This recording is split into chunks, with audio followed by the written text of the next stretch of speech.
Buongiorno da Bottrighe, siamo con Roberto Marangoni. Buongiorno a tutti, buongiorno Leandro.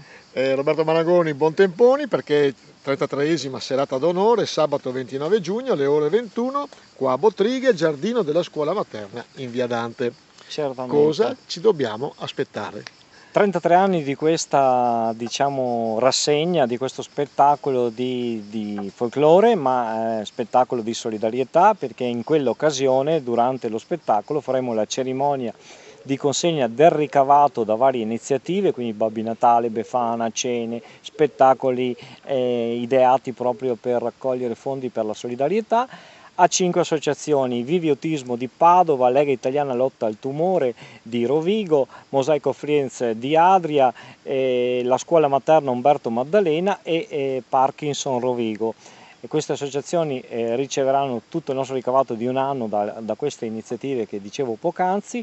Ci saranno tante autorità, tanti rappresentanti dei comuni, ci saranno tanti medici, tra questi il primario di neurologia del Niguarda di Milano, scienziato di fama mondiale, specialista dell'ictus, e poi tante sorprese che non vi posso dire, oltre naturalmente ai canti e balli dei Buontemponi, con la presentazione del nuovo disco che si intitola A me ricordo, il quinto della nostra produzione. Piatto ricco, mici ficco. Io voglio sempre ricordare i Buontemponi, che al di là del divertimento quando li ascolto, però loro hanno fatto tournée in tutta il Nord Italia, hanno fatto tournée all'estero, poi dopo ci direi dove, e però lo scopo fondamentale è per fare iniziative di solidarietà, perché noi siamo amatori e quindi quello che rimane da varie iniziative, facciamo questa serata appunto di consegna ufficiale davanti a tutti. E quindi ecco, voi ogni anno poi premiate una rappresentante, specialmente una donna.